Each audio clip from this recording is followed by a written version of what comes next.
Allora, Darío, gracias. Rodrigo, perdón, Alberto. bene. Allora diamo seguito al nostro congresso per via telematica. Dopo la Lectio Magistralis di Padre Alberto Bosciatei, adesso la prima sessione viene intitolata emblematicamente Il personalismo in bioetica e le sfide epocali attuali. A me è stato dato l'onore di moderarla, ma passo subito la parola al relatore. Il relatore è il professor Rodrigo Guerra Lopez, è un collega di bioetica, evidentemente, è professore ordinario presso la sua università. Sostanzialmente il professor Rodrigo Guerra è dottore in filosofia, ottenuto presso l'Accademia Internazionale di Filosofia del Principato del Liechtenstein, è autore e coautore di 35 libri, 35 saggi su temi di filosofia sociale, di antropologia, di bioetica. È membro dell'Osservatorio di Bioetica dell'Università Cattolica di Valencia, ancorché componente dell'equipe teologica del Selam, membro ordinario dell'Accademia Pontificia per la Vita e fondatore del Centro di Investigazione Sociale Avanzata, il CISAV, nella Università Messicana, dove serve come professore ordinario. Lasciatemi soltanto un'ultima notazione, se volete personale. Rodrigo Guerra non è soltanto un caro collega, ma anche un caro amico. Il tema che Rodrigo svilupperà è un tema che veramente potrebbe far tremare le vene ai polsi, perché si tratta di affrontare la questione della natura umana. Questo tema si colloca in stretta connessione con la Lectio Magistralis che Padre Alberto poco fa ci ha offerto da par suo. Allora, Rodrigo, a te la parola, ti ascoltiamo con viva attenzione. Muy buenos días tengan todos ustedes. Agradezco mucho la invitación para estar en estos momentos en este Congreso Internacional de Bioética Personalista, que tiene un objetivo muy preciso, que es recordar con gran alegría todo el legado que nos ha regalado Monseñor Elio Sgreccia y desde ese legado, desde ese rico patrimonio, repensar a la bioética personalista de una manera pertinente al cambio cultural contemporáneo. Como siempre, la bioética tiene que pensarse generación tras generación, porque hay nuevos desafíos, nuevas profundizaciones y porque hay que responder más y mejor siempre para colocar a la persona en el centro de nuestra actividad como bioeticistas. A su servidor se le ha invitado para exponer un tema. Voy a apoyarme un poco con algunas láminas que nos permitan mirar de manera sintética algunos de los puntos de la exposición. El tema que se nos ha invitado a desarrollar es la cuestión sobre la naturaleza humana. Este tema de alguna manera ya está insinuado en lo que Monseñor Bocciatei nos regalaba en la exposición anterior. ¿Por qué?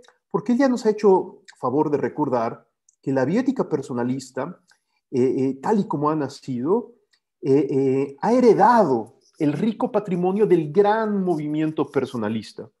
Como todos sabemos, el personalismo no es exactamente un canon de ortodoxia filosófica rigidísimo. Es un gran movimiento.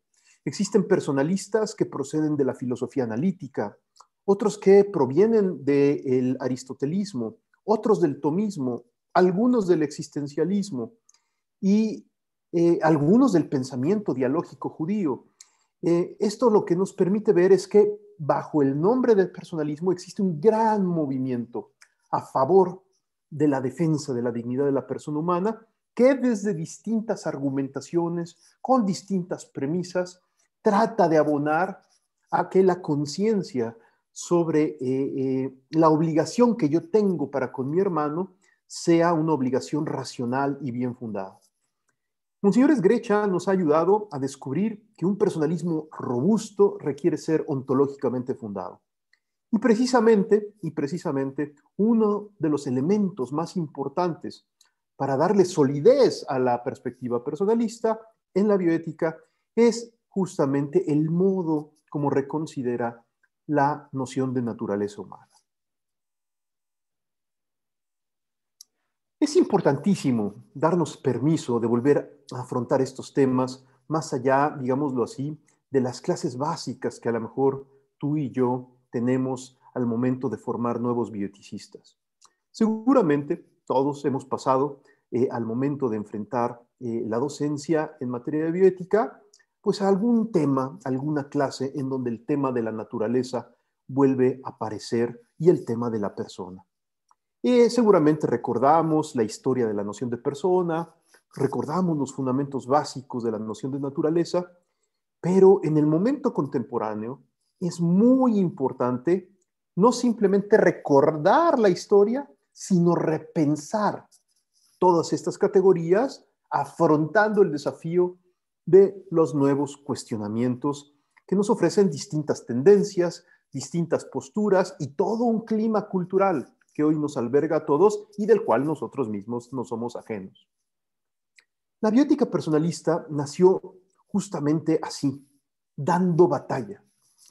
La bioética personalista nace como un compromiso reflexivo, especulativo, teorético, pero también militante para reivindicar que la persona es un verdadero fin y no debe de ser usada como mero medio. Cuando miramos la historia del personalismo, cuando miramos la historia de la bioética personalista, nos encontramos en ambos casos con hombres que saben que el pensamiento se nutre en la lucha y que la lucha requiere de una dimensión reflexiva. Pensemos simplemente en la figura de Manuel Munier, padre del movimiento personalista, que a través de su revista Esprit enfrenta los cuestionamientos, las preguntas, las hipótesis que desde la derecha y desde la izquierda se ofrecían en la Francia de su tiempo. Y indiscutiblemente su perfil es así de original que incomoda a ambas partes. Para las posiciones de izquierda, el personalismo resulta demasiado conservador, porque está abierto a la dimensión espiritual del hombre y eventualmente hasta la relación con Dios. Emmanuel Munier no tendrá miedo de ofrecer argumentos racionales para expresar que el sentido religioso de la persona es una dimensión constitutiva de la experiencia humana, insuprimible, y por lo tanto que un personalismo seriamente fundado debe de atender a el tema de la vocación de la persona hacia su destino último y definitivo.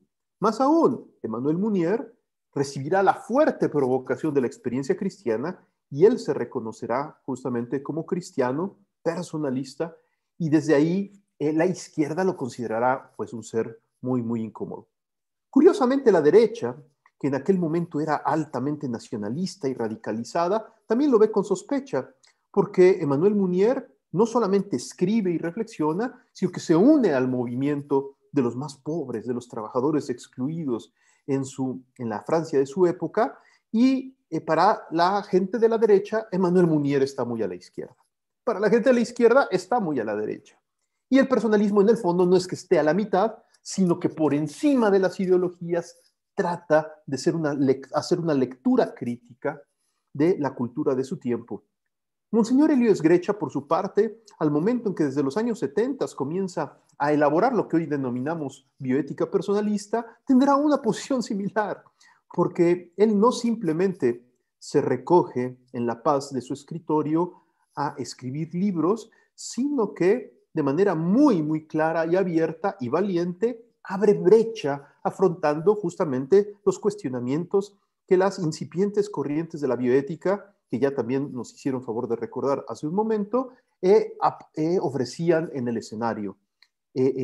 Los debates y discusiones de Monseñor Elio Esgrecha con las posiciones, por ejemplo, de la bioética principialista con las posiciones más posmodernas como la de Engelhardt, y algunas otras pues serán muy célebres e irán haciendo que su propia síntesis original se vaya robusteciendo en estas controversias. Hoy tenemos que nosotros continuar esta tradición y es necesario dar un nuevo paso cualitativo en la historia de la bioética personalista, repensando el papel del personalismo con máximo rigor racional. Lo voy a decir de otro modo. Corremos el riesgo en el ámbito de la bioética personalista de hacer declaraciones personalistas, pero no argumentaciones, de defender con pasión, por ejemplo, la dignidad de la vida humana, pero con ausencia de razón. Justamente cuando este tipo de apasionamiento sucede, cuando de repente hay grandes declaraciones y afirmaciones, pero sin la argumentación debida, se pueden correr importantes riesgos. Lo hemos visto todos, que algunos de los más celosos defensores, por ejemplo, de la vida humana naciente o del matrimonio heterosexual y monogámico, muchas veces no acompañan sus tomas de posición con la articulación racional suficiente y entonces, de repente, al entrar a un debate realmente académico y fuerte, quedan descalificados y trivializados como si la posición personalista a favor de la dignidad de la vida humana, desde la concepción y hasta la muerte natural, fuera algo frágil, fuera de fundamento puramente religioso o fuera simplemente una posición apasionada, pero poco fundada al momento de entrar en el debate real de nuestras sociedades plurales. Justamente atendiendo este desafío, es que en esta exposición tratamos simplemente de señalar de manera muy breve por qué es importante repensar la bioética personalista y cuáles son los elementos más centrales que es necesario que todos nos demos permiso de reconsiderar.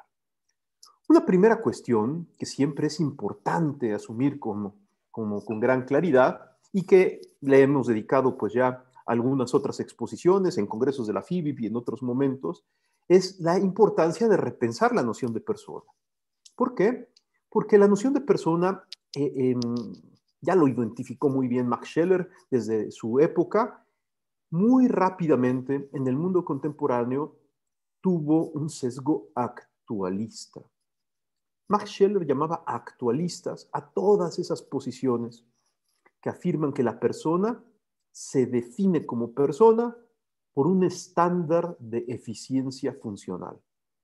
Es decir, es todo ese conjunto de corrientes en el pensamiento filosófico y luego bioético contemporáneo que consideran que la persona es persona solo cuando, por ejemplo, logra una cierta eficiencia neurofisiológica, cuando hay actividad en el sistema nervioso central, cuando hay conciencia y libertad, y por lo tanto la persona es plenamente persona en estado de despierto, o cuando es adulto competente.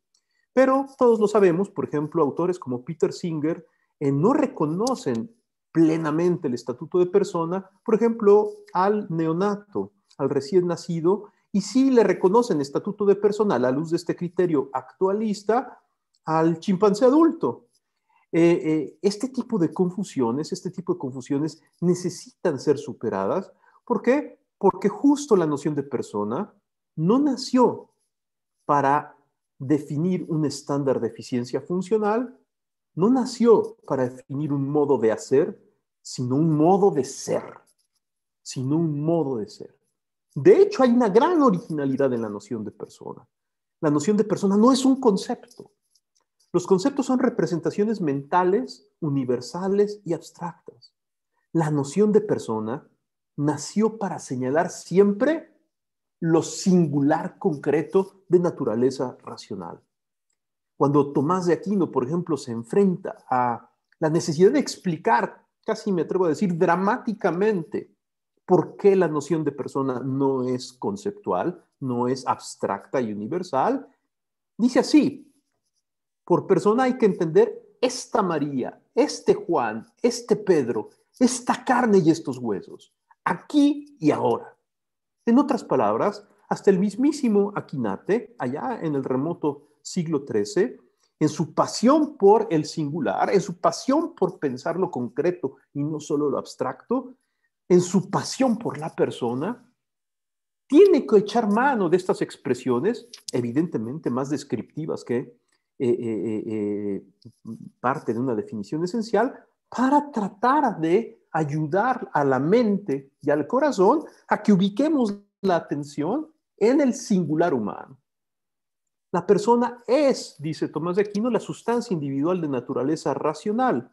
Nosotros siempre añadimos junto a la palabra racional la palabra relacional, para recoger esa otra parte de la enseñanza, no solo de Tomás, sino de muchos otros autores anteriores a él, que han colocado en la relacionalidad del singular humano una de sus notas más características.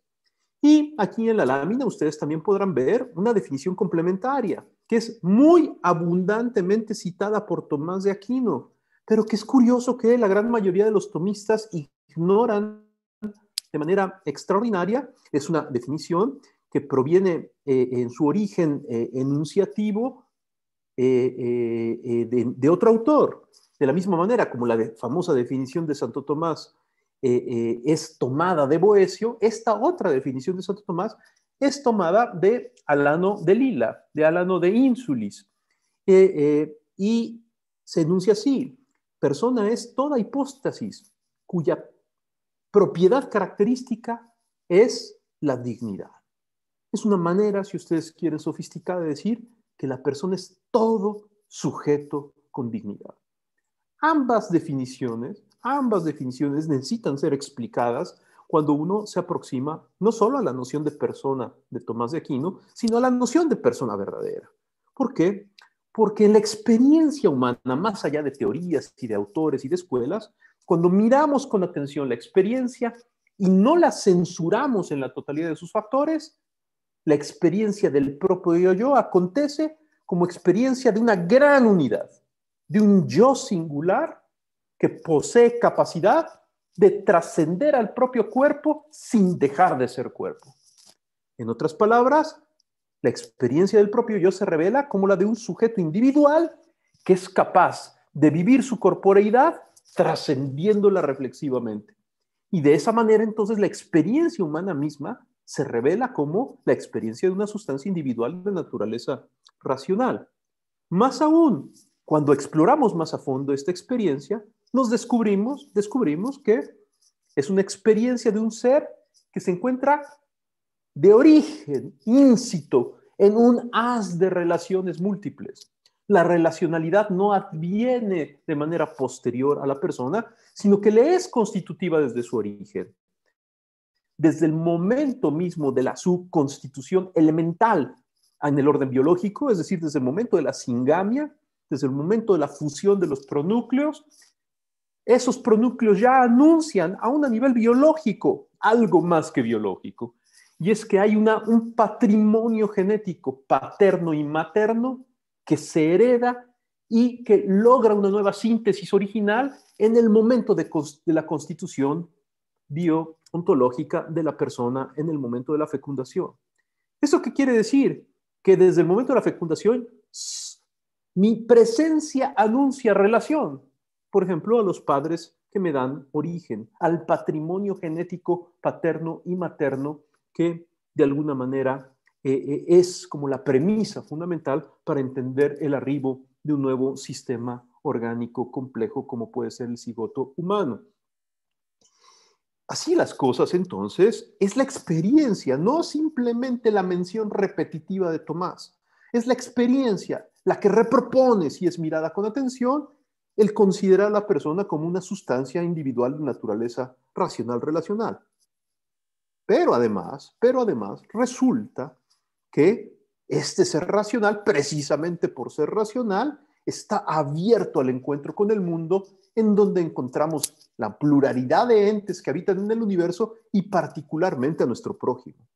Y precisamente es en el encuentro con el mundo y particularmente con el prójimo que descubrimos que no es lo mismo ser algo que alguien, que no todo tiene el mismo valor y que de repente algunos seres se destacan de otros por su densidad axiológica, es decir, por el grado de perfección entitativa que poseen y la importancia que revisten en el ámbito moral. Cuando yo me enfrento a mí mismo o a la persona de mi prójimo, me enfrento no meramente ante un dato especulativo, me enfrento ante un desafío práctico para mi vida. ¿Por qué? Porque ese singular humano que yo soy o que es mi prójimo me invita a un cierto comportamiento. Por eso es que es correcto definir a la persona como el sujeto individual, como la hipóstasis que posee dignidad, es decir, un valor altísimo que destaca a mi persona y a la de mi prójimo como algo superior al valor que poseen las cosas.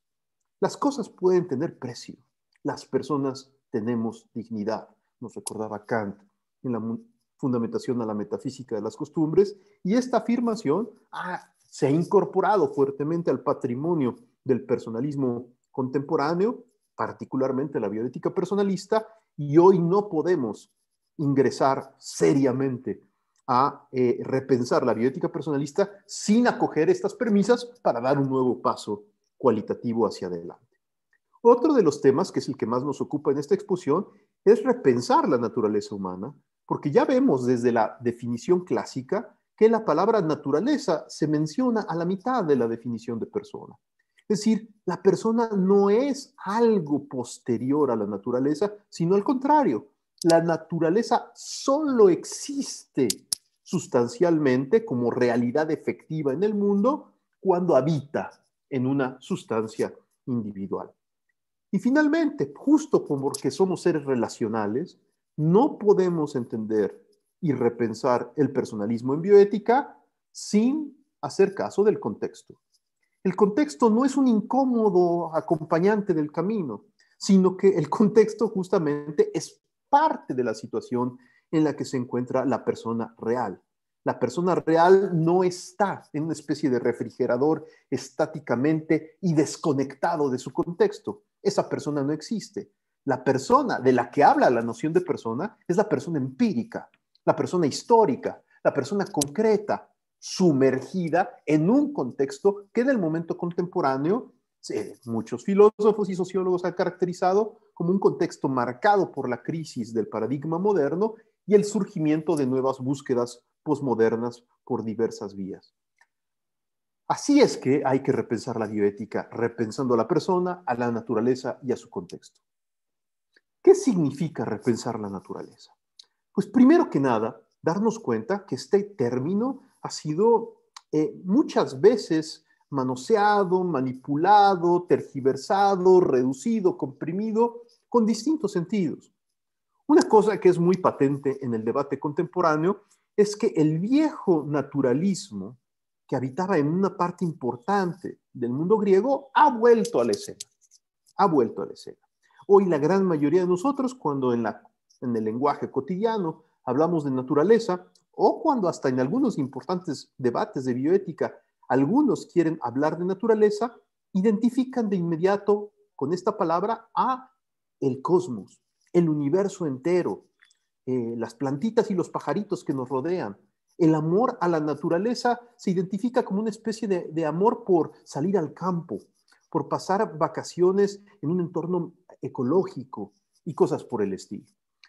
Cuando describo de esta manera aparentemente tan sencilla o tan simple la palabra naturaleza, realmente no estamos diciendo algo simplón, sino es que realmente la noción de naturaleza ha vuelto a formar parte de nuestra semántica, aún en el ámbito de la bioética, con gran fuerza, pero asociada al medio ambiente natural.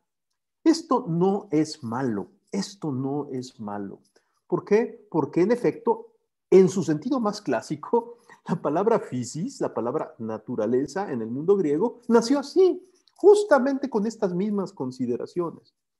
Pero los griegos, observando atentamente el cosmos físico, el mundo natural, los pajaritos, los vegetales y por supuesto los vivientes humanos, empezaron a descubrir que la physis, la naturaleza, no está vacía de contenido.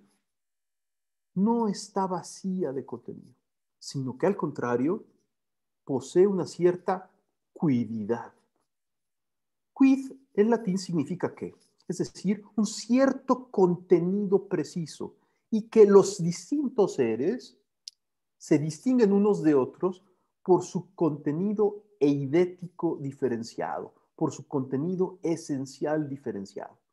Y así es como lentamente, como vamos a ver en unos minutos más, la palabra naturaleza, que significaba cosmos, universo, entorno en donde yo me encuentro inserto, empezó a ser profundizada para señalar que el cosmos tiene especies, distinciones, lo que hoy llamaríamos en el lenguaje de la filosofía contemporánea clases naturales diversificadas.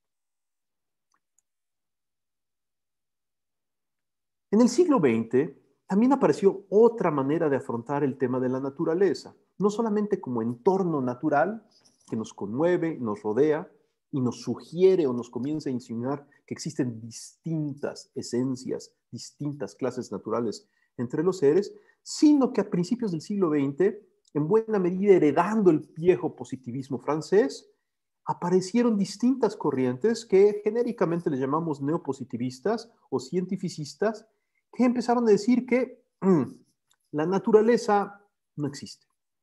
La naturaleza es una categoría metafísica. Lo que existe son los datos empíricos concretos, lo observacional. Y lo observacional es altamente cambiante, por lo tanto, eso que en el pensamiento clásico se llamaba naturaleza y que parece estar como detrás de las apariencias de las cosas, realmente es una fantasía, dirán los neopositivistas, que no tiene fundamento.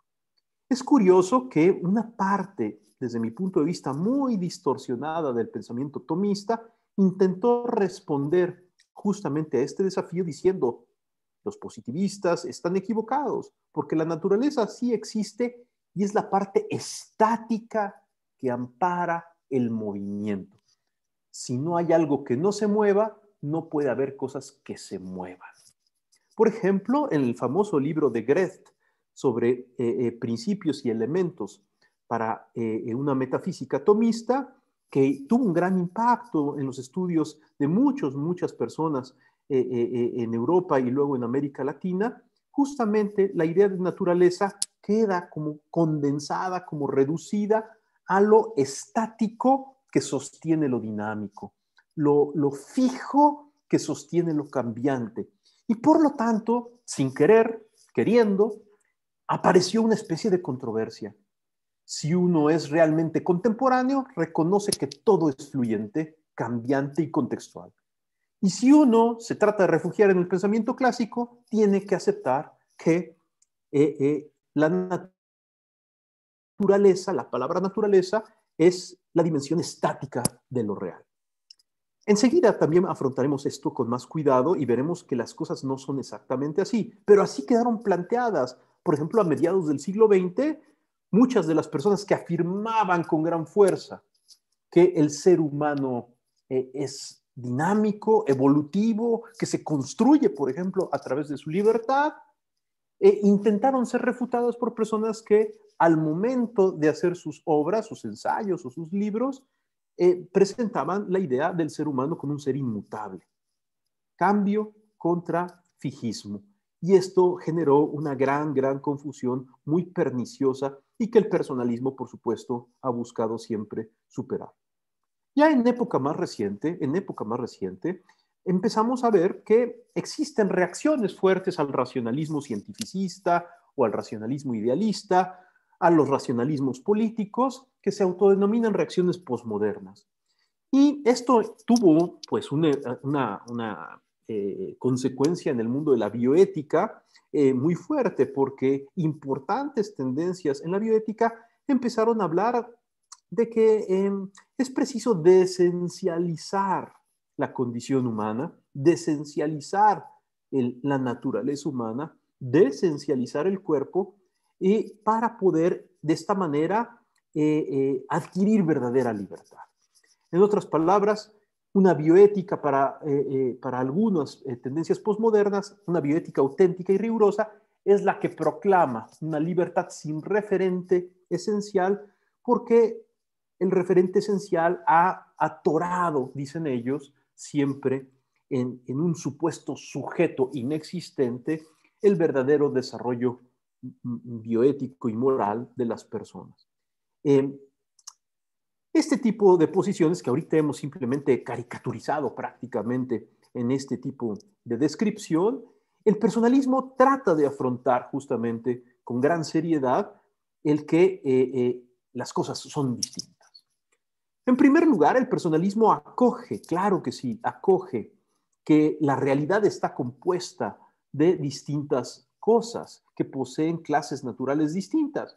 Es decir, la pluralidad de entes en el universo anuncia justamente por su diversidad que existen distintos tipos de seres, que no somos un solo ser, sino que hay diversidad.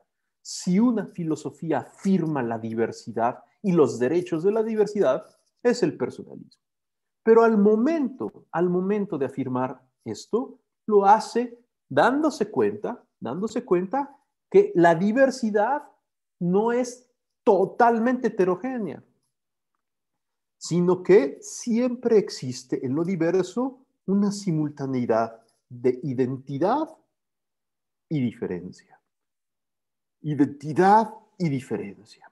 Lo diverso se constituye por diferencias que nos distinguen a ti y a mí, pero al mismo tiempo por una identidad cualitativa, que es la común participación en una misma condición humana. Yo sé que en el lenguaje contemporáneo muchas veces usamos afirmaciones muy absolutas cuando decimos, por ejemplo, que el varón es totalmente distinto a la mujer. Sin embargo, el personalismo siempre matiza diciendo, el varón es muy distinto a la mujer, pero no totalmente.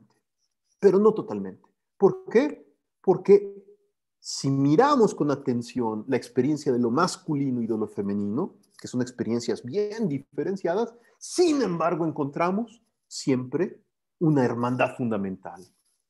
Poseemos varones y mujeres facultades, características y una misma dignidad en común, lo que nos hace hermanos. No solamente hermanos a nivel meramente poético, retórico, sino que existe una hermandad ontológica fundamental por pertenecer a la común especie humana. Justamente, en otras palabras, el personalismo, siéndole fiel a la experiencia, supera muchos de los planteamientos postmodernos y en cierto sentido radicaliza el discurso sobre la diversidad, porque una diversidad que no reconozca parámetros en común, elementos en común entre lo diverso, que no esté construida sobre la dialéctica entre identidad y diferencia, una afirmación así de la diversidad tiende a la violencia, porque no habrá motivo alguno para que alguien detenga mi voluntad de poder en el momento en que se intente imponer sobre la tuya, dado que tú y yo somos totalmente diversos y no hay razones que me motiven para que yo respete por encima de mi voluntad tu propia postura, tu propia existencia, tu propia dignidad. Así las cosas, la naturaleza para el personalismo es una propiedad constitutiva de todo ser corpóreo, de todo ente real. La experiencia revela que las cosas, los seres, poseen naturaleza y que la naturaleza no existe como por separado de las cosas, sino que existe siempre sumergida en el contexto del ser singular que la encarna y la realiza de manera única e irrepetible en cada caso. En cada caso. Esto es verdad en el caso de todos los seres corpóreos y también de la persona humana. La persona humana, entonces, posee naturaleza porque posee una clase natural. De alguna manera, la biología se aproxima a esto con sus clasificaciones taxonómicas. En efecto, en las ciencias de la vida, la taxonomía permite identificar distintas especies, distintas clases naturales entre los vivientes. Sin embargo, es importantísimo precisar que la definición de especie en el ámbito biológico no coincide con la definición de especie que desde una reflexión filosófico-bioética podemos realizar. Por ejemplo, cuando clasificamos taxonómicamente las especies en el ámbito de la biología, lo hacemos a partir del cariotipo o ahora de manera más contemporánea a partir de su estructura genómica profunda. Y así es que descubrimos de repente que, por ejemplo, una cebolla no pertenece a la misma especie que un caballo. Ambos están basados en química orgánica, ambos seres vivos están basados en carbono, hidrógeno, oxígeno y nitrógeno, ambos genomas están hechos a partir de 4 bases nitrogenadas y sin embargo, el patrón de configuración estructural de esa química orgánica es diverso y hace que la cebolla sea cebolla y el caballo sea caballo y se distingan a nivel de especiación biológica.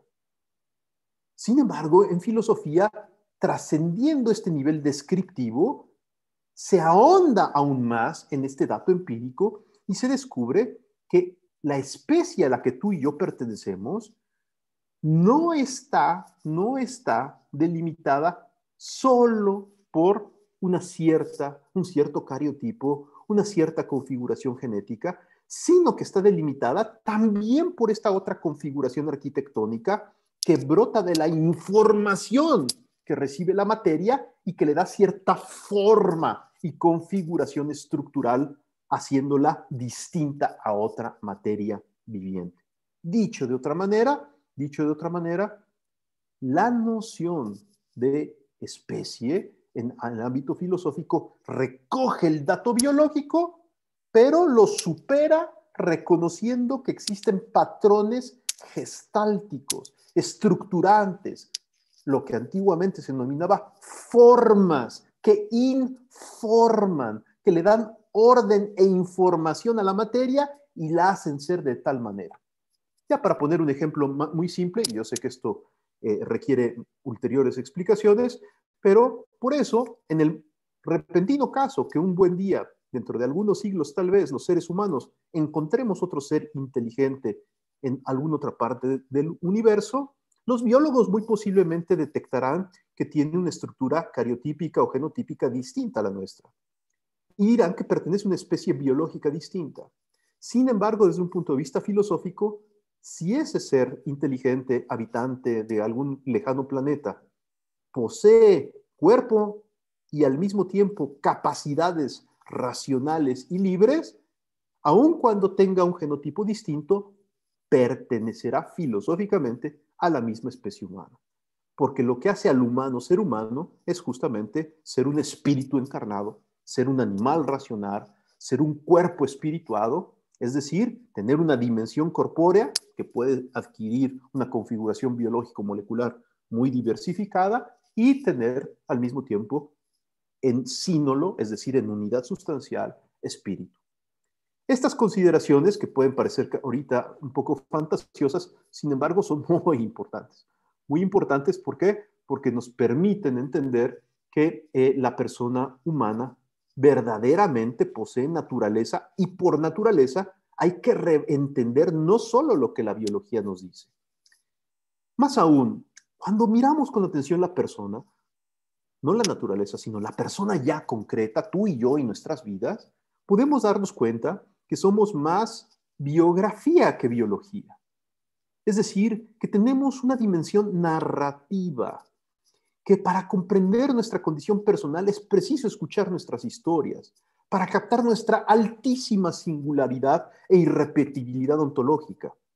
El afán por narrar nuestra vida, por construir nuestra biografía, por compartirla, no solamente es porque es bonito compartir historias, sino porque de esa manera las personas nos apreciamos como personas. Nos permitimos, nos damos el permiso de evitar la tentación de cosificarnos. La identidad narrativa, que bellamente ha sido, por ejemplo, explorada en las obras de Paul Ricoeur, en el fondo es un desarrollo creativo de una vieja intuición griega. ¿Por qué? Porque la esencia de las cosas en griego se dice de muchas maneras, entre otras, se dice to ti en einai, que en latín se tradujo como quod quid erat esse. Tanto en griego como en latín esto es muy complejo. No crean que los griegos o los hombres de la Edad Media que hablaban latín lo entendían a la primera. To ti en einai, quod quid erat esse significa algo que en español también suena muy extraño, aquello que era ser. ¿Qué es la esencia? ¿Qué es la naturaleza de la persona? El ser en tanto que recibe del pasado todo lo que es. El ser que es presente, que opera de determinada manera por todo lo que ha sido.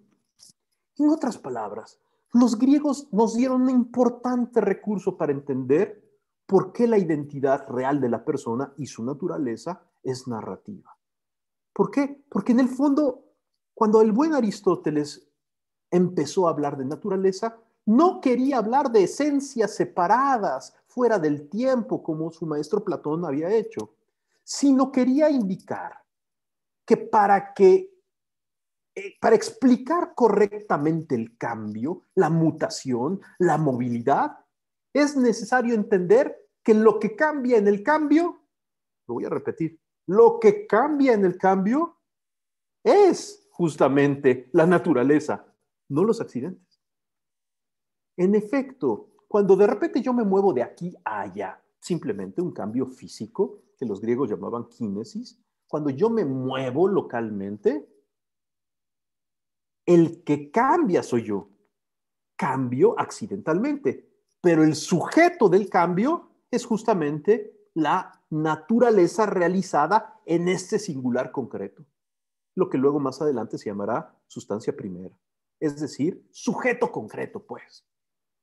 El ser que cambia no es simplemente el accidente. Lo voy a decir así, los accidentes no cambian, lo que cambia es la sustancia accidentalmente. Porque el accidente no es una especie de calcomanía o de adhesivo que se superpone a la naturaleza humana, sino que el accidente es algo que existe en la naturaleza humana, en la sustancia.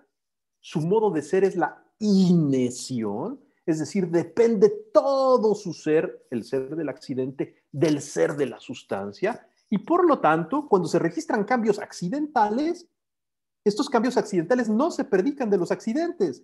Los cambios accidentales se predican de la sustancia o esencia, que es el sujeto real de imputación de toda operación y de toda perfección. ¿Por qué insistimos en esto? Porque entonces la noción de naturaleza, la verdadera noción de naturaleza, no es fijista. No es fijista. Lo que cambia en el cambio es justo la naturaleza. Oye, entonces estás diciendo que no existe un elemento estable en la condición, por ejemplo, humana, que todo es fluente. No, justamente para que lo que cambie en el cambio cambie, se requiere persistencia transtemporal del ser al momento de cambiar. Entonces, la noción de naturaleza de los griegos es una noción muy robusta porque permite reconocer no tanto un elemento estático. La palabra estático no existe en el universo corpóreo. Todos los seres en el universo corpóreo están en movimiento, aunque sea por la expansión global del universo. No, la palabra naturaleza no se refiere a una especie de dimensión estática de lo real. Se refiere a una dimensión persistente, que no es lo mismo. Es decir, que subsiste transtemporalmente a través de los cambios que inhieren en la propia sustancia. La sustancia al cambiar persiste. La sustancia al cambiar persiste. Esto trasladado al ámbito de la persona se dice igual. La persona al cambiar, al envejecer, al engordar, al recibir múltiples influjos del contexto, persiste como persona. Esto será fundamental en la bioética personalista para verdaderamente argumentar, por ejemplo, la continuidad transtemporal de la condición personal desde el momento de ser cigoto y hasta la muerte natural. El cigoto no se personifica, sino que ya posee las características de una sustancia individual de naturaleza racional relacional desde el momento de la fecundación y persiste en esa condición transtemporal aun cuando la complejidad orgánica va sufriendo diversas modificaciones a través del tiempo. En otras palabras, el ser humano concreto, la persona humana real, es memoria de ser.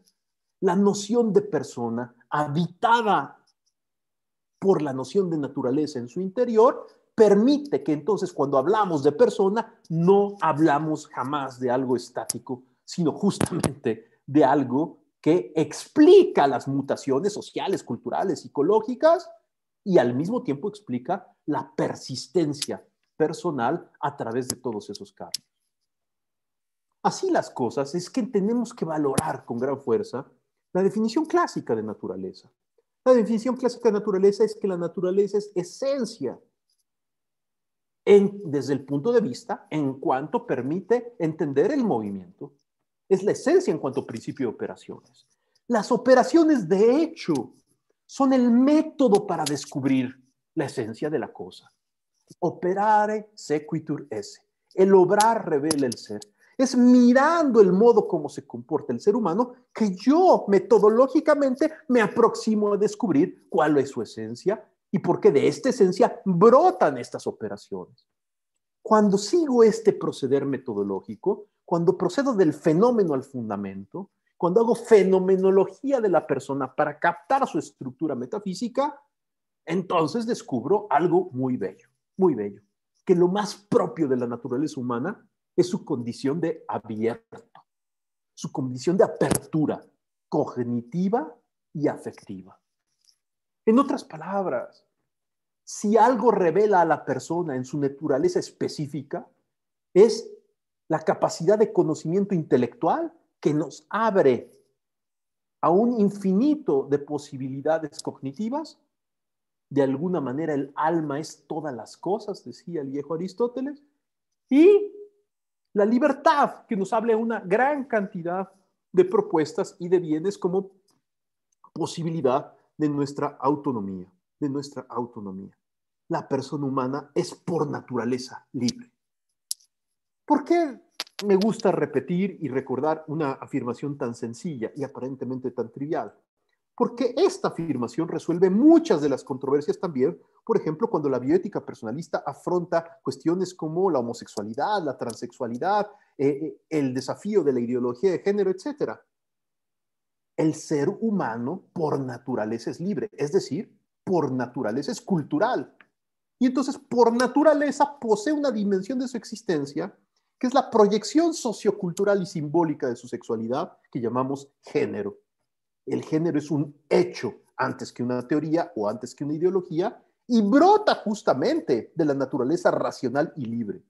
Los animales no tienen género, solo tienen sexo. El ser humano tiene identidad sexual como perfección ontológica e identidad de género como constructo cultural, simbólico, histórico, que puede ser afortunado o desafortunado. Puedo yo reconocer conciencial y socialmente mi verdadera identidad sexual o puedo tener un desajuste en esta autopercepción sobre mi ser. Por eso es que la vida sexual de las personas merece ser educada para que haya correspondencia entre lo que yo soy y lo que yo advierto de mí y los demás sobre lo que soy. La noción de naturaleza humana, entendida en clave personalista y recogiendo el legado clásico, por eso pone las bases para una teoría personalista de la sexualidad y del género que corrija muchas de las aberraciones contemporáneas que nos regalan los defensores, ya sea por parte liberal del generismo como ideología, pero también que nos corrige, el personalismo corrige las posiciones ultraconservadoras que afirman que solamente existe el sexo y que no reconocen como dato empírico al género. La noción de naturaleza clásica, critica ante literam también las posiciones ultraconservadoras, que en el fondo son fijistas. ¿Qué más nos permite la noción de naturaleza al interior de la bioética? Pues reproponer dentro de la bioética personalista el vigor de la ley natural.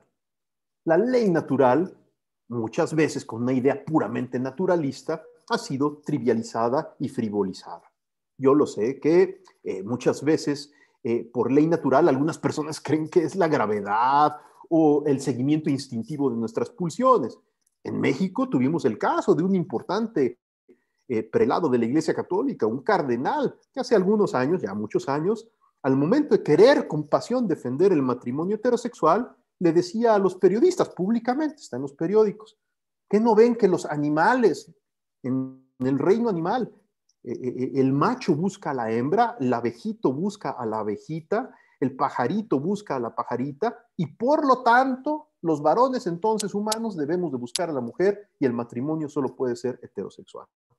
Este tipo de argumentación es una argumentación altamente traidora, contraria a la divina revelación, al magisterio constante de la Iglesia y a la ley natural. ¿Por qué? Porque lo natural de la ley natural no es la naturaleza biológica nuevamente. Hoy todavía existen de repente campañas, por ejemplo, que dicen no a la ideología, sí a la biología, porque hay que responder a la ley natural, como identificando la ley natural con el dato biológico. Este es un gravísimo error. Paulo VI lo afrontó en un contexto determinado a la hora de escribir la Humane Vitae, criticando severamente el naturalismo de algunas cosmovisiones que reducía la ley natural a lo biológico, y hoy en un nuevo contexto estos mismos principios nos ayudan a entender algo.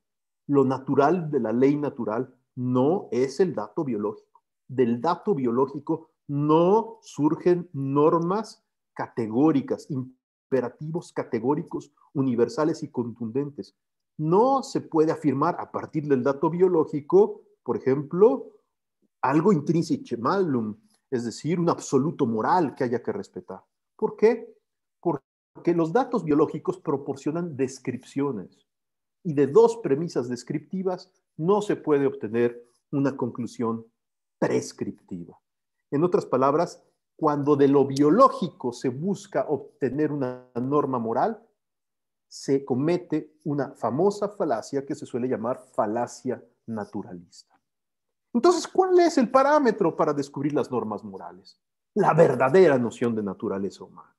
La verdadera noción de naturaleza humana, que es metabiológica, que no niega lo biológico, al contrario, lo toma muy en cuenta, pero lo trasciende, reconociendo la verdadera esencia de las cosas en cuanto a principio de operaciones. La verdadera noción de naturaleza nos permite entender que la ley natural, en su consistencia más esencial, es primariamente un ordo rationis. La noción de ley de Tomás de Aquino no es que tú y yo tenemos algo así como un librito en el interior de nuestro corazón que hay que aprender a leer. No, la ley natural no es un librito, no es tampoco un angelito que se nos para en el hombro y que nos cuchichea qué es el bien y qué es el mal. La ley natural es el uso natural de la razón práctica que aprende los bienes, los verdaderos bienes que la razón práctica a veces descubre de manera sencilla, casi intuitiva, y a veces de manera trabajosa a través de cierta elaboración intelectual. Es decir, no todos los preceptos de la ley natural son igualmente evidentes.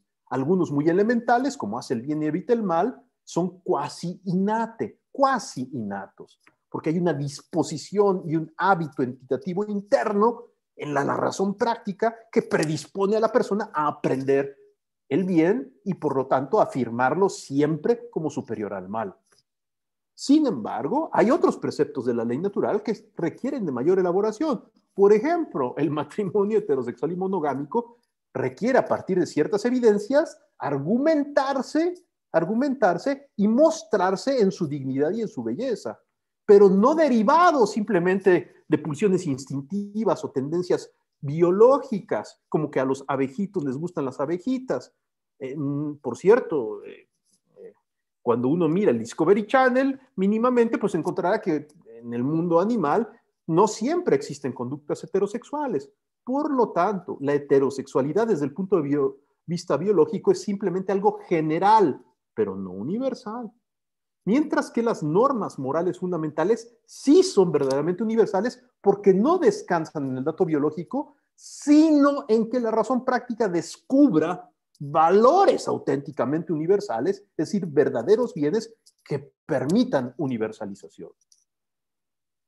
Así las cosas, hay que reproponer la ley natural, pero reproponerla con todo el enriquecimiento propio del personalismo. El personalismo no es una mera repetición de discursitos antiguos sobre la ley natural, porque hay que reconocer que algunos justnaturalistas cometieron errores graves de argumentación. A mí todavía me tocó en alguna universidad española recibir clases de algún autor que decía cosas como, por ejemplo, que de las inclinaciones naturales brotan los preceptos de la ley natural.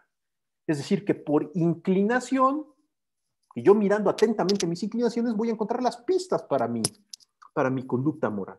Pues esto es un gravísimo error. ¿Por qué? Porque mis inclinaciones naturales, por supuesto que son una gran provocación para que yo descubra por dónde está la ley natural, pero se requiere del discernimiento de la razón para verdaderamente establecer qué es lo auténticamente bueno y qué es lo malo que hay que evitar.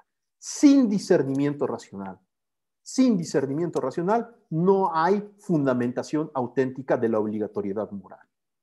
Lo que sostiene la normatividad de la norma es la racionalidad práctica de la persona que descubre los verdaderos bienes o los verdaderos males.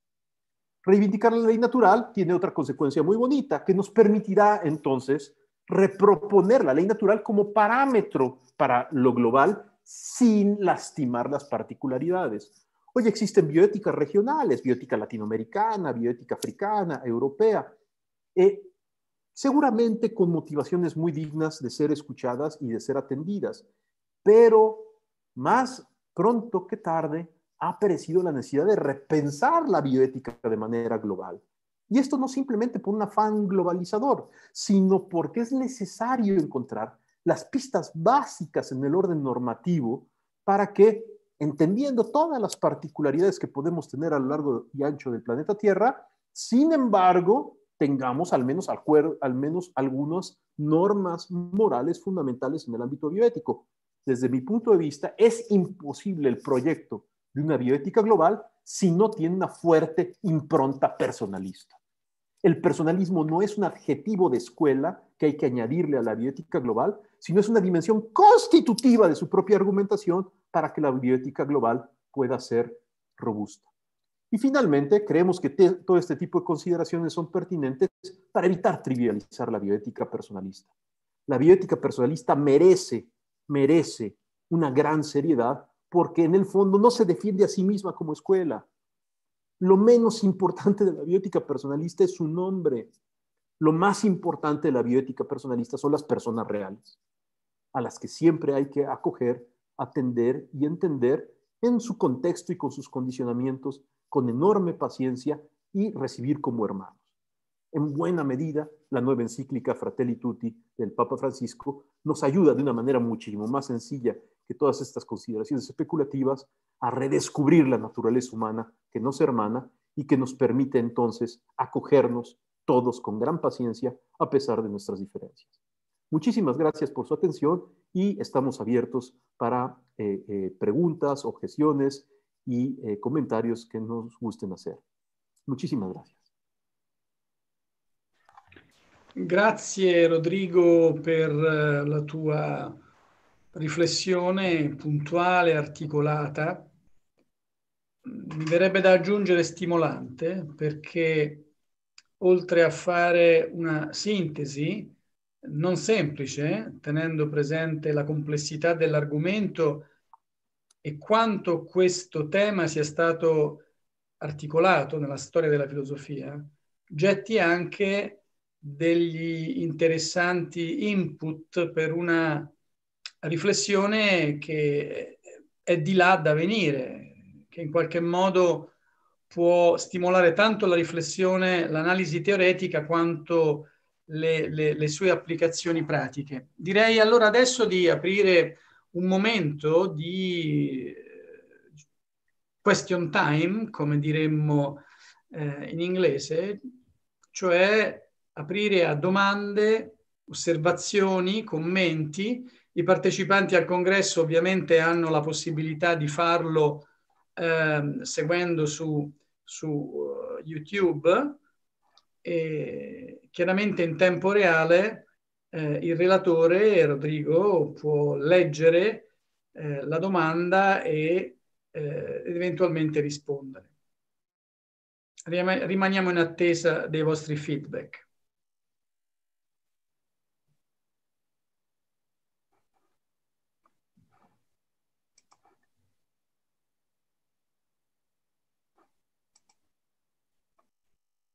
Encuentro muchos comentarios de saludos en el YouTube. pero no encuentro rápidamente dónde están las preguntas. Tal vez si no han llegado o si yo no las alcanzo a descubrir con rapidez, no sé si algunos de ustedes que están aquí presentes, Rubén, Alberto Conchatey, Darío, tuviesen cualquier comentario u observación o pregunta, por supuesto, y lo podemos ir atendiendo mientras tanto. Sí. Sí. Rubén. Sí. Gracias, Rodrigo, por tu exposición, siempre desafiante, porque, a ver, un poco lo que buscamos es, como lo decía al comienzo yo, ¿no? Como semper idem et semper renovanda, ¿no? Es un poco el viejo esquema de la iglesia, siempre igual a sí misma y siempre en constante renovación. Justamente para mí fue particularmente cuestionante porque en mi presentación de mañana tocaba este tema de lo estable y lo dinámico, ¿no? Pero siempre he entendido, me gusta, lo van a ver mañana, un ejemplo del compás. En el compás se necesitan las dos cosas, se necesita la pierna fija del compás y la pierna dinámica, ¿no? Y una se justifica en base al complemento que le hace a la otra. En Argentina tenemos un dicho, Monseñor Bochatey, que fue párroco en Mendoza, que es famosa por sus vinos, lo debe conocer. Dicen que dos borrachos juntos nunca se caen, porque uno se apoya en el otro borracho y finalmente se compensan los dos, ¿no? Este aspecto que acompaña al hombre, esta necesidad, digamos, de distinguir para comprender, muchas veces termina separando más allá de la comprensión. Se olvida que es parte del método de conocimiento para transformarse en una realidad separada, cuando en realidad la riqueza es esta complementariedad. ¿Es esto lo que vos querías proponer? Sí, en efecto, creo que la figura del compás es muy afortunada. Tal vez yo solo evitaría decir que una de las partes del compás es fija y otra móvil, sino más bien una de las partes del compás es persistente. Persistente. Persistente, porque esta palabra creo que captura mejor la cuestión que Aristóteles descubre, que realmente el cambio es la característica pues propia de todo el universo. Le da mucha razón a Heráclito, el buen Aristóteles, pero al mismo tiempo le da razón a Parménides, porque dice, pero los cambios para poderse dar requieren de un sujeto persistente, no inmóvil, porque realmente el sujeto al persistir es el sujeto del cambio. Lo que cambia en el cambio es el sujeto. Pero me parece que la metáfora del compás es muy afortunada. Elena Postigo desde España nos hace una pregunta, dice así, actualmente predomina la visión de la naturaleza entendida como algo sociocultural, adquirido y cambiante. ¿Qué decir a esta posición? Estamos entre dos extremos, el naturalismo y el sociocultural. Creo que justamente el personalismo ayuda a disminuir en las polémicas sin evitarla, sin caer en una fuga facilona. Yo creo que el personalismo, justamente gracias a la noción de naturaleza, permite hacer dos cosas simultáneamente. Entender que la cultura es participación simbólica e histórica de la naturaleza humana. En otras palabras, la naturaleza humana se proyecta socioculturalmente en lenguaje, símbolo, costumbre, rol social, institución. Y al mismo tiempo nos permite entender la noción de naturaleza, que esta proyección de lo humano en múltiples formas culturales también es proyección de lo persistente, de la estructura persistente de la condición humana profunda. La necesidad de verdad, de bondad, de belleza, de justicia que habita en el corazón humano se proyecta al momento de hacer cultura. Por lo tanto, la oposición entre naturaleza y cultura es del todo artificial. Solamente existe en aquellos que no entienden la noción de naturaleza como fuente, como lugar de cultura, y los que entienden a la cultura como si fuera creada al margen de la condición humana compartida. la noción de naturaleza precisamente ayuda a entender que somos por naturaleza culturales. Y por lo tanto, entonces, no hay contraposición desde mi punto de vista, y esto se puede decir con gran fuerza en el personalismo, no hay contraposición entre naturaleza y cultura, sino que por naturaleza somos culturales. Esa es la verdadera posición personalista. Y por lo tanto, todos los estudios que puede haber en el ámbito de la antropología cultural, de la sociología contemporánea, seguramente pueden enriquecer nuestra comprensión de la persona y al mismo tiempo puede la comprensión de la persona matizar esos aportes para que no hiperculturalicen a la persona y la disuelvan simplemente como si las personas fuéramos frutos de nuestro contexto. El contexto importa, pero no es lo más determinante al momento de examinar la configuración ontológica de la persona. Luis Rifo también nos pregunta desde el Cono Sur, junto con agradecer de nuevo la presentación, se nos pide comentar el reposicionamiento del personalismo en el ámbito académico y su impacto en el ordenamiento jurídico. Creo que hay cosas muy negativas en el debate bioético y biojurídico contemporáneo, pero también hay algunas muy positivas. Yo una de las que veo con más esperanza es la buena acogida que aún personas muy lejanas al personalismo le han dado a la bioética global. La bioética global, como todos sabemos, es un work in progress, es un proyecto que no está acabado, es más bien un gran sueño. ¿De qué? De tener algo así como un derecho de gentes, es decir, como una normatividad que sea realmente robusta y capaz de regular ética y eventualmente jurídicamente la praxis bioética a nivel global. Es el sueño de una bioética cuyas normas sean erga omnes, es decir, que atiendan a todos de manera universal. Desde este punto de vista, la bioética global es una gran oportunidad para la bioética personalista, porque nos hace sentir la necesidad que tienen muchas corrientes, principialistas, sociobiologistas, consensualistas y posmodernas, de que después de 1000 discusiones que nos han agotado durante décadas, reconozcamos una plataforma elemental de parámetros éticos que eviten que nos matemos y nos destruyamos. En momentos, además de pandemia, esto es especialmente urgente. Nunca había habido una epidemia de alcance tan global como esta. Había habido epidemias grandes y que marcaron la historia de los pueblos, pero nunca una de este calibre.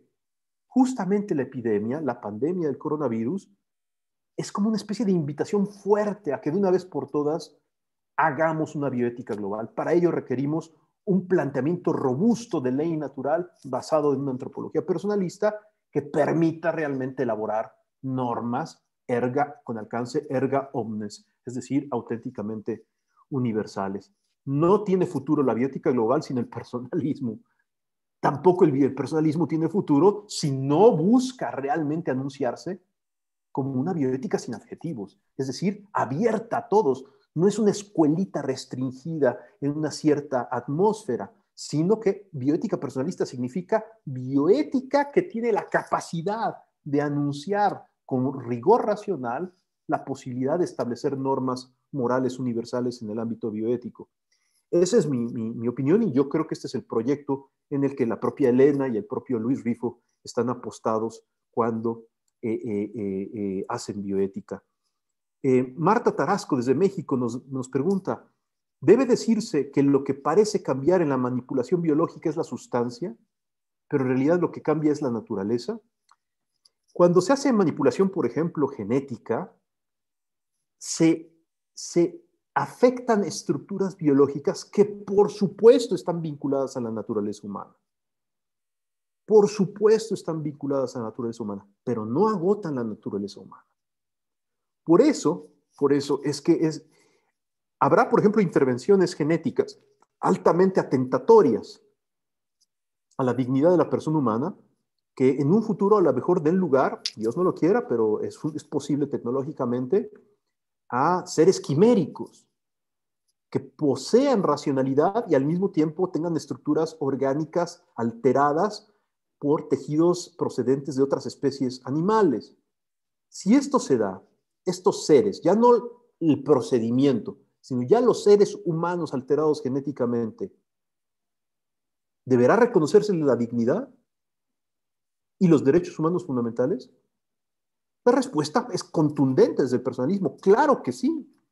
Hay una famosa película de los años 80 que es muy, muy importante para entender este desafío, que se llama Blade Runner, que está basada en una novela muy famosa de un autor de ciencia ficción de mediados del siglo XX, y que justamente plantea esto, que la ingeniería genética en un cierto momento es capaz de generar seres totalmente artificiales, pero de orden biológico, inteligentes y libres, y hay algunos que piensan que no son humanos, entonces que hay que cazarlos y matarlos, o hay que usarlos como esclavos, porque tienen simplemente una fecha de terminación de caducidad ya preinscrita en su código genético. Este tipo de ejercicios fantasiosos ayudan a plantear problemas morales y bioéticos importantes. La condición humana no se le regatea a nadie. La condición humana no se le regatea ni siquiera al niño que ha sido afectado en su estructura genética, mientras el niño realmente posea capacidades inteligentes y de libertad empíricamente verificables. Por eso hay temas biológicos muy importantes que habrá que siempre atender. En esta célula recién fecundada, en este óvulo recién fecundado y a lo mejor alterado, existen marcadores que realmente muestren verdadera totipotencialidad humana o no existen. Porque de la determinación de la existencia de los marcadores de auténtica totipotencialidad humana, podrá determinarse si hay verdadera persona humana o no. Las definiciones de embrión humano que descansan en los procesos ordinarios de fecundación, como por ejemplo cuando en un libro de embriología vemos que la definición de embrión humano es el fruto de la concepción entre un óvulo y un espermatozoide a través de un acto sexual, evidentemente no son suficientes para enfrentar los nuevos desafíos biotecnológicos del futuro, porque habrá momentos en que surjan verdaderos cigotos humanos que no procedan de la fecundación natural, que sean partenogenéticos o que tengan otras formas, que tengan otros orígenes. Y entonces habrá que mirar la cosa en sí misma y descubrir si realmente es embrión humano, por lo tanto persona, o si no lo hay. Y eso tendrá que descubrirse mirando algunos indicadores biológicos importantes, que no son el fundamento de la condición personal, pero que son signo elocuente, manifestativo de la condición personal. Por eso, pues, la pregunta de Marta es muy aguda, muy profunda, y requiere siempre estar muy atentos, no solamente el ingrediente filosófico, que sí hay que tenerlo muy renovado y presente en la cabeza, sino también al componente biológico molecular que está sufriendo pues, una revolución con los nuevos descubrimientos y, por ejemplo, con la importancia de la epigenética. Graciela Moya nos pregunta, ¿considera que la necesidad de escribir nuevos documentos y recomendaciones bioéticas que aún no alcancen para una actitud ética en las ciencias de la salud se debe a que las recomendaciones no definen ontológica y axiológicamente a la persona humana?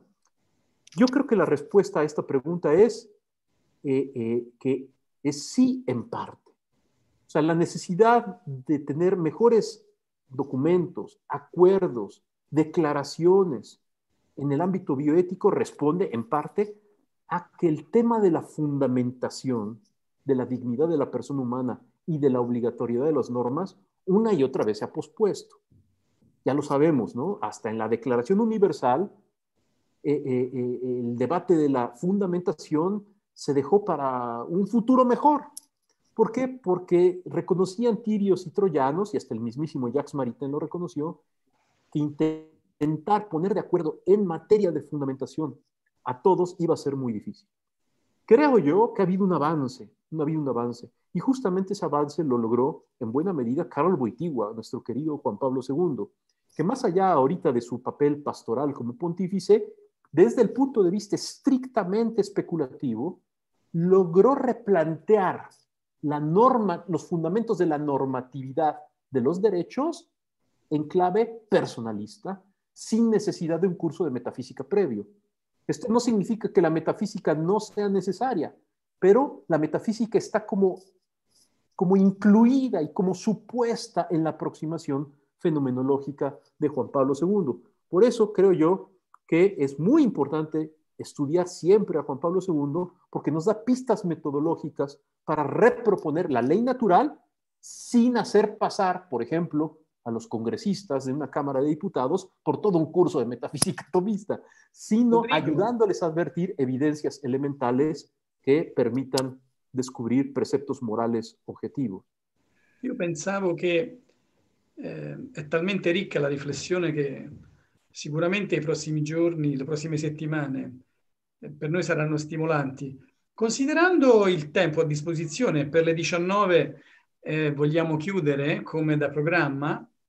E mi pare che c'era Padre Alberto che forse aveva una domanda, non so se avevo mal compreso, e quindi darei la parola a lui. Poi se avanza, ma solo se avanza tempo, magari Rodrigo puoi dare risposta magari ad una delle domande che seguivano quella di Graziella Moia, ma sempre avendo d'occhio l'orologio. Padre Alberto. No, solo siguiendo esta visión, estas propuestas de Rodrigo, que indiscutiblemente es muy interesante y muy desafiante, ¿no? Yo me referiría un poquito al tema de la bioética global, que también hizo referencia a Rodrigo como una nueva puerta, pero no deja de ser también global es el nombre, ¿no? Que es muy universal, pero es parcial, de alguna manera. Gentaven tiene toda una escuela detrás, lo conocemos, su libro es muy interesante en cuanto a reposicionamiento, pero es claro, tenemos el problema de que esta bioética global, donde tenemos que encontrarnos todos, para decirlo bien, también hay que darle espacio a la persona. Y como también decía muy bien Rodrigo recién, la fundamentación, el concepto de persona, de naturaleza, etcétera, nos la siguen pateando para adelante. No nos podemos poner de acuerdo fácilmente. Mientras que para nosotros es un elemento muy sustancial para la construcción de muchas otras afirmaciones. El concepto del aborto, el concepto de la eutanasia, todos los temas de la medicina, digamos que viene hoy después de la nanomedicina, las distintas actuaciones que estamos teniendo ahora con partículas muy pequeñas en medicamentos y demás, a quién van dirigidos, quién lo recibe, cómo se hablan, un poco lo que quedaba ahí también una pregunta de Elena Postigo, ¿no es cierto? La naturaleza tiene dimensión teleológica, ¿no es cierto? Nos quedan muchos elementos y tendríamos que ir proponiendo, ir insistiendo en esas propuestas, no fundamentalistas, repito, sino de fundamentación, porque si no, no se puede construir. Y de hecho tenemos muchas dificultades. Fíjense ahora cuando hemos dado los pasos en la cadena para la vida sobre la inteligencia artificial, ¿no? Que sí, claramente hay muchos puntos que fácilmente nos ponemos de acuerdo. Ahora, ¿cuál ética? ¿Quién la estructura? ¿Cuál es la persona? ¿Cómo manejamos el cerebro? ¿Cuál es la confidencialidad de los temas de los pensamientos? El trasplante del cerebro, en fin, tantas cosas que siguen estando en una especie de nebulosa donde gana, diríamos, no digo el no acuerdo, pero la tierra más superficial y no las columnas de sustento. Creo que es un gran desafío y que desde nuestra visión personalista, que sí es una escuela, como tantas otras, escuela, no escuela, llamémosla como queramos, pero que no puede perder su identidad, aunque se tiene que confirmar en la evolución, lo que decía el padre Rubén. No estamos para mirar para atrás, sino para ver cómo seguimos adelante y cómo podemos seguir construyendo, ¿no? Yo creo que el hecho de la conciencia, el hecho del discernimiento, del cual tanto nos hablaba Don Elio en tiempos en que no era fácil hablar de esas cosas en Roma, y que bueno, que ahora el Papa Francisco ha vuelto a poner claramente sobre el tapete, nos lleva a estos principios de unidad. Con esto, a mí lo que más me impresionó de Fratelli Tutti es cómo, sin nombrarlo, el Papa olímpicamente ha destruido la teoría de la desconstrucción. La teoría de la desconstrucción estaba basada justamente en dos partes, ¿no es cierto? Que era la dialéctica marxista histórica, que fue tomando otras maneras, pero siempre dos grupos, dos divisiones, y acá Fratelli Tutti. Hay una unidad, ¿no es cierto? Y a partir de aquí hablamos o no podemos construir nada. No hay nada que pueda ser comprensible si no nos encontramos como hermanos, con todas las religiones, con todas las formas de ver las cuestiones, sin violencia en nombre de Dios, etc. O sea, creo que nos puede servir también a nosotros para nuestra bioética, ver cómo tiene que haber un principio básico, fundamental. En este caso, Francisco lo lleva hacia la fraterranza, ¿no es cierto? Pero ustedes ven también qué pasó, no sé, en otros países, pero acá en Argentina los medios hablaron un día un poquito y nada más. Hoy, ahora mientras estamos en esta charla, me está reventando el teléfono porque el Papa parece que ha dicho que está a favor de las uniones civiles de los homosexuales. Uy, para esto vamos a tener 2 días ahora con ese tema. Ahora, sobre la Fratelli Tutti, lo dejamos para un lado. En fin, creo que son los grandes desafíos y que tenemos que seguir muy unidos y muy como escuela, como grupo intelectual que tiene una propuesta para poder seguir adelante. Muy bien. Darío, ¿hay tiempo para responder otras preguntas que están por aquí? Direi sì, magari Rápidamente. 2 minuti per 2 rispondere minutos. a un'ultima domanda, se vuoi. Sí, 2 sí. minuti. 2 minutos. Fernando Favó, justamente de Legionario de Cristo, nos pregunta si podría leerse Fratelli Tutti como una nueva lectura del derecho natural. Creo que Fratelli Tutti no tiene pretensiones, evidentemente, de ser una nueva lectura del derecho natural, pero sí es una respuesta a la insuficiencia que varias de las aproximaciones en el ámbito de la filosofía política contemporánea han existido y que se han quedado como a la puerta. Menciono simplemente 3. Jacques Derrida escribió un libro que se llama Políticas de la Amistad. Y la conclusión de este complejísimo libro es prácticamente que la amistad es un proyecto imposible. Y la amistad no a nivel solamente individual o de uno a uno, sino la amistad social. Entonces, después de hacer un diagnóstico realmente muy agudo de Derrida, sin embargo, naufraga en su propuesta y Francisco hoy responde, por ejemplo, a Derrida. Otro autor importante es Francis Fukuyama. Francis Fukuyama había escrito que el fin de la historia acontecía con el triunfo del neoliberalismo y la caída del socialismo real. Intuyó que la confianza, trust, era muy importante para darle solidez a las nuevas formas de organización social que requiere el futuro. Sin embargo, en sus últimos libros, nuevamente naufraga porque considera que es la democracia y el Estado los responsables de generar la solidaridad y la cohesión entre las familias y los pueblos. Justamente el Papa Francisco rebasa a Fukuyama en el diagnóstico y en la propuesta, anunciando las posibilidades reales de una nueva amistad social, lo podríamos decir así, ontológicamente fundada. Y así hay otros autores que ahorita tal vez sería tedioso mencionar. Creo yo que Fratelli Tutti es una nueva manera, eso sí, de anunciar la común condición humana, la común naturaleza humana, sin merma de la condición personal. Y en ese sentido, Fratelli Tutti es la encíclica de impronta personalista más importante del magisterio pontificio de todos los tiempos. Ni siquiera en Juan Pablo II encontramos una toma de posición tan radical a favor de la persona, sobre todo en los momentos en que la persona más desfigurada se encuentra de su rostro por causa de la pobreza, del dolor, de la exclusión, del racismo, de la migración, etc. Fratelli Tutti es un nuevo manifiesto personalista que yo creo que tenemos que aprender a apreciar. Y la última pregunta es de Elena Postigo, es una pregunta muy técnica, pero muy bonita. Nos pregunta si la naturaleza tiene una dimensión teleológica o autoteleológica. Y dice, como escribió San Juan Pablo II, la posición de Juan Pablo II es muy nítida. El ser humano tiene una tendencia estructural hacia su destino último, pero esa tendencia no es la felicidad, como quería Aristóteles, sino es la comunión. Entonces, claro que hay una dimensión teleológica que Juan Pablo II llamará más bien comunional, que es constitutiva de la persona y que funda un anhelo de compañía que ampara la autoteleología. Es decir, la capacidad de autoasignación de fines en la acción, en la persona, en el fondo brota, digámoslo así, de un corazón que no puede contenerse por deseo de encontrar un amor con A mayúscula que no defraude y que siempre permanezca.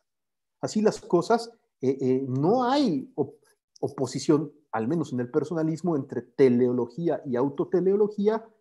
Para usar un lenguaje más clásico, tal vez para los amigos tomistas que nos estén escuchando, no hay contradicción entre voluntas ut natura y voluntas ut ratio, o para los agustinianos, no hay contradicción entre libertas major y libertas minor, sino que ambas se requieren para explicar realmente la condición humana, que tiene muchas posibilidades de acción y al mismo tiempo tiene anhelos constitutivos irrefrenables que solamente más allá del tiempo podrán ser satisfechos del todo. Creo yo que la polémica un poco artificial de algunos de oponer la teleología tomista a la autoteleología personalista es una mala lectura tanto de Santo Tomás como del auténtico personalismo, porque realmente la cosa no es exactamente así. Y los textos de Karol Wojtyła a mí me parecen, eso sí, más ricos aún que los del propio Akhenaten en este tema. Muchas gracias a Elena por esta pregunta. Terminamos. Grazie Rodrigo, grazie ancora per aver in qualche modo precisato ancora di più ciò che volevi condividere. Allora adesso non mi resta che dare appuntamento per domani. Domani il nostro congresso prosegue dando le coordinate orarie, cioè inizierà alle ore 16, ora italiana, che corrispondono alle ore 11 in Argentina e alle ore 9 in Messico. Ecco. Naturalmente l'organizzazione tecnica del congresso, che ringraziamo ancora, nella persona soprattutto di Noelia, dell'Istituto di Bioetica dell'Università Cattolica di Argentina di Buenos Aires, darà ovviamente opportuna diffusione. Possiamo chiudere con direi forse con una notazione, cioè con due notazioni. La prima, la riprendo da Padre Alberto. Don Elio, cioè Monsignor Sgreccia, cioè il professor Sgreccia, il padre del personalismo ontologicamente fondato, non era un fondamentalista, ma era un fondatore, colui che in qualche modo ha cercato di dare fondamento ad un'affermazione forte. La seconda la prendo pari pari dalle ultime riflessioni poste da Rodrigo. È un'affermazione forte. Quella che lui ha fatto rispetto alla equivalenza tra come dire, Fratelli Tutti e il personalismo in relazione alla visione antropologica che Papa Francesco sostiene.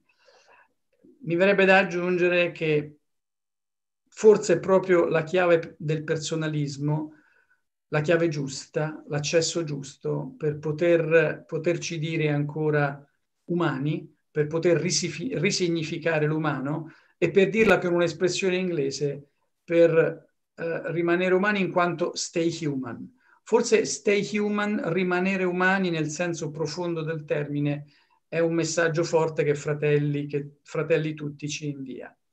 Con ciò, se non ci sono altre considerazioni che Padre Ruben o Padre Alberto vogliono fare, però apri l'audio, Ruben.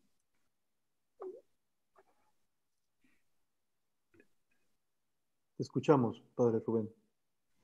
Abrí el micrófono, Rubén. Estoy en el proceso, pero Muy bien.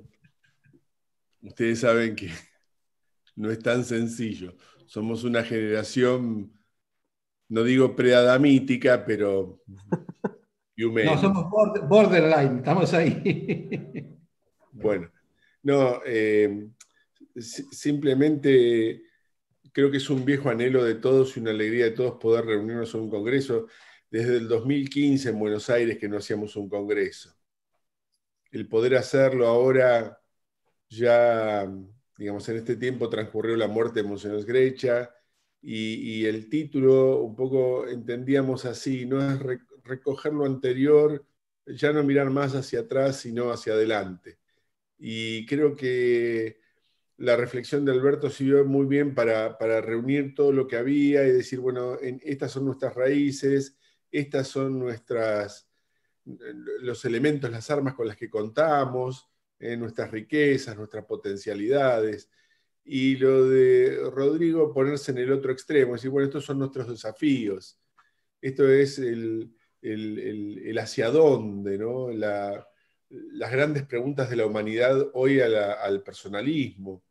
Y entonces, en esa, como siempre, una cuerda de violín necesita un punto de partida y un punto de llegada, y en la tensión de esta cuerda es cuando brinda su mejor sonido. Creo que la historia es esa cuerda que ahora se tensa entre la presentación de Alberto como punto de partida y los desafíos hacia adelante que nos presentó hoy muy bien Rodrigo. Creo que será entonces desafío de este congreso y de la FIBIP de ahora en más lograr la melodía justa que enamore a la humanidad. Muy bien. Bien, entonces. Dario, sei tu senza microfono adesso. Migliore conclusione non potevamo avere. Ruben, ti ringraziamo ancora.